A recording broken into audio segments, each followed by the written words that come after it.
Assalamualaikum warahmatullahi wabarakatuh. Ketemu lagi dengan saya, Denny Handayani di channel MATLAB. Di video kali ini saya akan membahas SNMPT 2025 bagian penalaran matematika. Bagi teman-teman yang mau lihat pembahasan pengetahuan kuantitatif, sudah saya bahas, linknya saya sertakan di kolom deskripsi. Untuk penalaran matematika biasanya tingkat kesukarannya berada di atas pengetahuan kuantitatif, teman-teman. Karena pada penalaran matematika kalian tidak akan langsung diberikan soal, tapi diberikan stimulus berupa teks yang diikuti dengan biasanya 4 soal terkait stimulus tersebut. Nah, jadi untuk menaklukkan soal penalaran matematika, kalian tidak cukup hanya menguasai materi matematika saja. Kalian juga butuh memahami konteks dari teks yang diberikan atau stimulus yang diberikan. Nah, yang akan saya bahas pada video kali ini yaitu teks pertama, yaitu soal nomor 1 sampai 4. Berikut ini adalah teks stimulusnya. Untuk menjawab soal nomor 1 sampai 4 yang akan saya bahas di video kali ini, materi yang perlu kalian kuasai adalah kaidah pencacahan dan peluang. Oke, mari kita bahas. Oke teman-teman, sekarang kita bahas soal nomor 1 untuk penalaran matematika SNMPT 2025. Wilayah RT Sukamaju terpisah oleh jalan. Ada 10 keluarga tinggal di utara jalan dan 14 keluarga tinggal di selatan jalan. Suatu gapura jalan akan dibangun di RT tersebut. Untuk itu diadakan pertemuan untuk memilih panitia inti pembangunan gapura yang terdiri atas ketua, sekretaris, dan bendahara dari 24 wakil keluarga yang menghadiri pertemuan tersebut. Setiap keluarga diwakili oleh 1 orang. Pemilihan dilakukan secara acak. Nah, untuk pertanyaan nomor 1, banyak cara terpilihnya panitia inti dengan orang yang tinggal di utara sebagai ketua adalah. Oke, kita lihat dari teks. Di sini dikasih tahu bahwa ada 10 keluarga yang tinggal di utara, teman-teman. Jadi, untuk yang dari utara itu ada 10 keluarga dan ada 14 keluarga yang tinggal di selatan. Ya, selatan ada 14 keluarga. Kita akan memilih panitia inti yang terdiri atas ketua, sekretaris, dan bendahara. Kita gunakan filling slot, teman-teman, ya, aturan pengisian tempat. Jadi kita sediakan 3 slot atau 3 tempat, di mana ini untuk ketua, sekretaris, dan bendahara. Nah, kita akan mencari banyaknya cara terpilihnya panitia inti dengan orang yang tinggal di utara sebagai ketua. Jadi ketuanya wajib dari utara, teman-teman. Jadi banyak cara memilih ketua. Berapa? Yang utara kan ada 10 keluarga kan? Maka ada 10 cara untuk memilih seorang ketua dari utara. Nah, untuk sekretaris dan bendahara ini bebas, mau utara mau selatan. Jadi ini kita gabung aja, 10 tambah 14 kan 24, teman-teman. Nah, jadi total ada 24 keluarga. Dan untuk panitia inti, perwakilan setiap keluarga diwakili oleh 1 orang. Nah, dari 24 itu kita udah memilih seorang ketua. Jadi untuk sekretaris tinggal 23 pilihan lagi, 23 cara memilih sekretaris, teman-teman. Nah, kenapa nggak 24? Karena yang udah menjabat ketua nggak boleh menjabat lagi sebagai sekretaris. Nah, untuk bendahara dari 24, 2 kan udah kita pilih sebagai ketua dan sekretaris. Maka untuk bendahara pilihannya tinggal 22. Nah, ini tinggal kita kalikan aja, teman-teman. 10 kali 23 kali 22, 23 kali 22 itu 23, kita kali 22 berapa? 23 kali 2 itu 46, 23 kali 2 juga 46. 6, 10, kesini 5, 506. Kemudian kita kali 10, jadi 5060, 5060 cara, teman-teman. Ada nggak di pilihannya? Ya, jawabannya C. That's simple. Oke teman-teman, masih soal teks stimulus yang sama tentang RT Sukamaju ya. Untuk soal nomor 2 ini, semua keluarga pada RT Sukamaju akan dibagi menjadi 6 kelompok yang masing-masing terdiri atas 4 keluarga. Secara bergiliran, setiap kelompok bertugas menyediakan konsumsi untuk pekerja pembangunan gapura. Kelompok pertama dipilih secara acak. Peluang yang terpilih keempatnya adalah keluarga yang tinggal di utara jalan adalah. Nah, bagaimana cara menghitung peluangnya? Oke, teman-teman perlu ingat kembali masalah peluang ya. Peluang suatu kejadian A itu adalah banyaknya kemungkinan A kita bagi dengan banyaknya semua kemungkinan, teman-teman. Nah, jadi peluang yang terpilih keempatnya adalah keluarga yang tinggal di utara adalah banyaknya cara kita memilih 4 keluarga dari 10 keluarga di utara. kita bagi dengan semua kemungkinannya, yaitu banyak cara memilih 4 keluarga dari 24 keluarga. Nah, berapa banyak cara memilih 4 keluarga dari 10 keluarga? Kita gunakan kombinasi teman-teman, yaitu kombinasi dari 10 diambil 4. Nah, kenapa kombinasi bukan permutasi? Karena di sini urutan tidak diperhatikan teman-teman. Jadi kalau kita memilih 4 orang, misal yang terpilih A, B, C, D gitu. Kalau urutannya kita ubah sekalipun, B, A, C, D, D, C, B, A misalnya, ya ini sama aja. Toh 4 orang itu ya sama aja itu gitu. Gak ngaruh teman-teman, jadi kehitung kejadian yang sama. Nah, karena tidak memperhatikan urutan, maka kita gunakan kombinasi. Kemudian kita bagi dengan banyak cara memilih 4 keluarga dari 24 keluarga. Sama, kombinasi dari 24 kita ambil 4. Oke, ini kita hapus dulu ya. Nah, sekarang kita hitung kombinasi dari 10 diambil 4. Ingat kembali rumus kombinasi. Kombinasi dari N diambil R itu adalah N faktorial. Kita bagi dengan N dikurangi R difaktorialkan kali R faktorial teman-teman. Jadi kombinasi dari 10 diambil 4 adalah 10 faktorial. Kita bagi 10 dikurangi 4, 6 faktorial kali 4 faktorial. Kemudian kita bagi dengan kombinasi dari 24 diambil 4. 24 faktorial per 24 dikurangi 4, 20 faktorial kali 4 faktorial. Oke, 10 faktorialnya kita ubah teman-teman. Kita kali mundur ya. 10 kali 9 kali 8 kali 7 kali 6 faktorial. Berhenti aja di sini karena di bawahnya udah ada 6 faktorial. Kita bagi dengan 6 faktorial, kemudian 4 faktorialnya kita jadikan perkalian. 4 kali 3 kali 2 kali 1. Oke, kemudian kita bagi dengan 24 faktorialnya. 24 kali 23 kali 22 kali 21 kali 20 faktorial. Berhenti di sini. Di bawah sudah ada 20 faktorial. 4 faktorial, 4, 3, 2, 1. Oke. Kita sederhanakan perhitungannya. 6 faktorial ini kita coret aja teman-teman. Kemudian 4 kali 2 kan 8. Kita coret 8-nya. Kemudian 9 kita bagi 3, 3. Kemudian bagian sini 20 faktorialnya kita coret. 4 kali 3 kali 2 kan 24 ya. Ini 24, kita coret 24-nya. 3 kali 7 kali 10, 3 kali 7 kan 21. Kali 10 kita tulis aja teman-teman, 10 kali 21. Dibagi 23 kali 22 kali 21. 23 kali 22 kali 21. Ini kan kita coret aja teman-teman. Ya. 10 dan 22 sama-sama bisa dibagi 2 ya. Kita bagi 2 jadi 5 teman-teman. Dan ini dibagi 2, 11. Jadi kita peroleh 5 per 23 kali 11 berapa?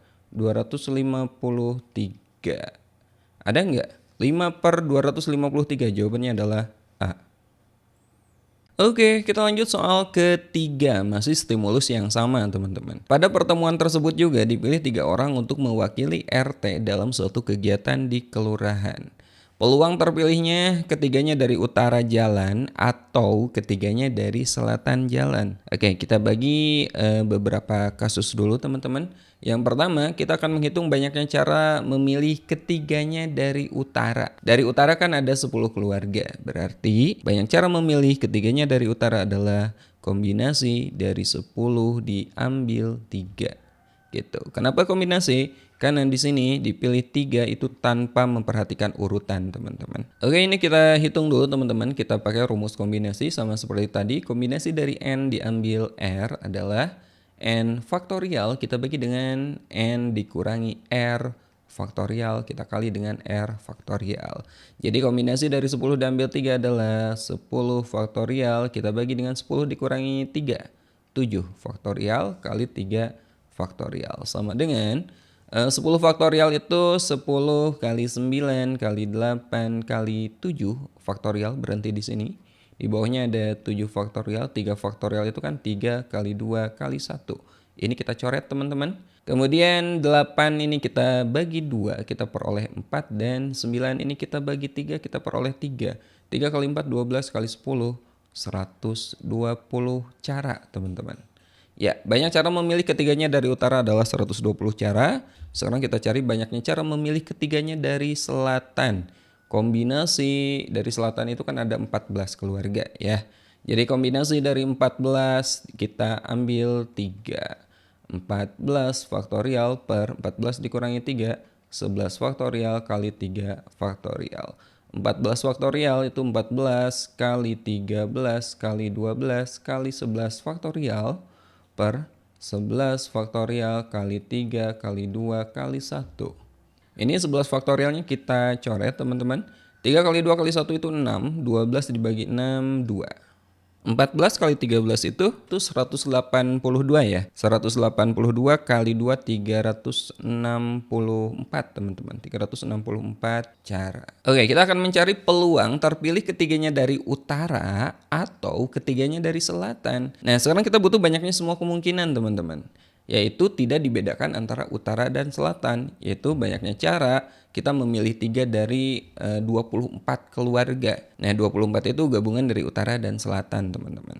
Ya kita hitung aja pakai kombinasi dari 24 kita ambil 3 ya.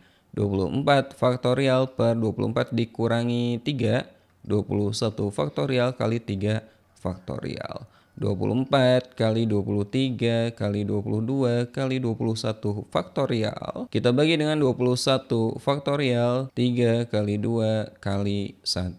Ini kita coret. 3 kali 2 kali 1, 6. 24 dibagi 6, 4 ya. Nah sekarang kita peroleh 23 kali 22 itu tadi 506. 506 kali 4, 506 kalau kali 2, 1012 kali 2 lagi 2024. 2024 cara teman-teman. Nah jadi peluang terpilih ketiganya dari utara atau ketiganya dari selatan adalah banyaknya cara terpilih ketiganya dari utara kita tambah dengan banyaknya cara terpilih ketiganya dari selatan, yaitu 120 ditambah 364, kita bagi dengan banyaknya cara memilih 3 dari 24. Kita bagi dengan 2024. Jadi kita peroleh 484, kita bagi dengan 2024. Oke, ini bisa kita sederhanakan teman-teman. Ini dibagi 44. Kita beroleh 11 dan 2024 dibagi 44 itu 46. Ya, 11 per 46 ada nggak?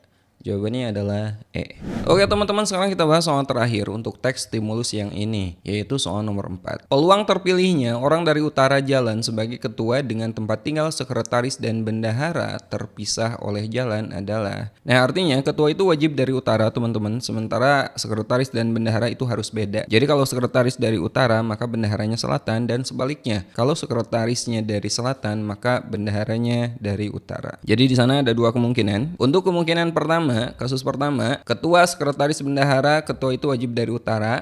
Kita misalkan sekretarisnya dari selatan, maka bendaharanya wajib dari utara, teman-teman. Nah, kita tahu dari utara itu kan ada 10 keluarga. Jadi banyaknya cara memilih ketua dari utara adalah 10. Nah, sekarang untuk sekretaris, ini kita misalkan dari selatan dulu. Selatan itu ada 14 keluarga, maka ada 14 cara memilih sekretaris. Bendahara ini dari utara lagi. Tadi kan dari 10 udah terpilih satu sebagai ketua kan, dan gak boleh rangkap jabatan, maka untuk bendaharanya ada 9 cara teman-teman. Oke, ini kita kalikan aja. 14 kali 9 itu 90 tambah 36, 126 ya, kali 10 berarti 1260 cara teman-teman. Ini untuk kemungkinan yang pertama jika sekretarisnya dari selatan. Oke, sekarang untuk kemungkinan kedua, ketua, sekretaris, bendahara, ketua tetap wajib dari utara teman-teman, yaitu banyaknya 10 cara memilih. Nah sekarang untuk sekretaris kita misalkan dari utara lagi ya. Utara itu kan ada 10, satu udah terpilih sebagai ketua, maka untuk sekretaris itu ada 9 cara memilih teman-teman. Karena sekretaris dari utara maka bendahara haruslah dari selatan. Berapa? 14. Ini kita kalikan lagi sama seperti tadi ya. 10 kali 9 kali 14 yaitu 1260 cara teman-teman. Ini kita jumlahkan, 1260 ditambah 1260 berapa? 2520 ya. 2520 cara. Nah, ini adalah banyaknya cara memilih ketua dari utara, sementara sekretaris dan bendahara dari tempat yang berbeda. Nah, kita akan mencari peluang teman-teman. Ya, peluang itu berarti banyaknya cara ini kita bagi dengan banyaknya semua kemungkinan, dengan total kemungkinan gitu. Nah, total kemungkinannya berarti kita tidak membedakan utara dan selatan teman-teman. Jadi banyak cara memilih ketua berapa? Totalnya kan ada 24 keluarga kan. Berarti ada 24 cara. Sekretaris dikurangi 1, 23. Bendahara kurangi 1 lagi, 22. Ini kita kalikan. 24 kali 23 kali 22 itu 12.144. Jadi peluangnya berapa? Maka peluang terpilihnya ketua dari utara, sementara sekretaris dan bendahara beda tempat adalah 2.520, teman-teman. Kita bagi dengan total semua kemungkinan, yaitu 12.144. Ini kita sederhanakan, teman-teman. Ini kita bagi dengan 24 ya. Ya, kita bagi dengan 24. 2.520 dibagi 24 itu 105 teman-teman. Dan 12.144 dibagi 24 adalah 506. Ya, inilah jawabannya. 105 per 506. Jawabannya adalah C. Oke teman-teman, itulah pembahasan SNBT 2025 untuk penalaran matematika nomor 1 sampai 4. Untuk soal nomor 5, 6, dan seterusnya, insya Allah akan saya bahas di video berikutnya. Nah, bagi teman-teman yang membutuhkan referensi untuk persiapan SNBT 2026, saya sangat merekomendasikan buku ini, Master Key SNBT 2026. Bagi yang minat, silahkan klik aja di keranjang yang ada di video ini. Sampai ketemu di video berikutnya. Assalamualaikum warahmatullahi wabarakatuh.